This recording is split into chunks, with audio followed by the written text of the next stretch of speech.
Partiti in 4 comuni nel 2017, 13 ad oggi, destinati a diventare 20. Si diffonde a macchia d'olio l'associazione Controllo di Vicinato, che in Veneto conta sugli occhi di quasi 10.000 famiglie, 700 nella sola Montegrotto, che sabato ospiterà il Congresso Nazionale dei Referenti. Un controllo statico organizzato attraverso chat di cittadini con il coordinatore comunale a fare da ponte diretto con le forze dell'ordine.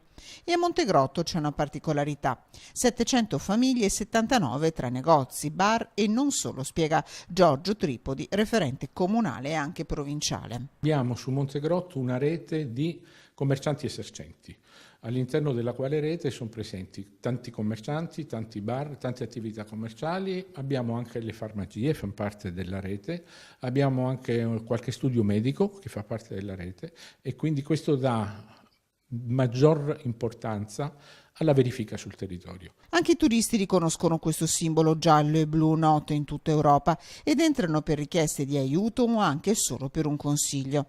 Ha aumentato il senso di sicurezza dei cittadini, che hanno creato una rete di protezione dal basso, riallacciando anche i cari e buoni vecchi rapporti di vicinato.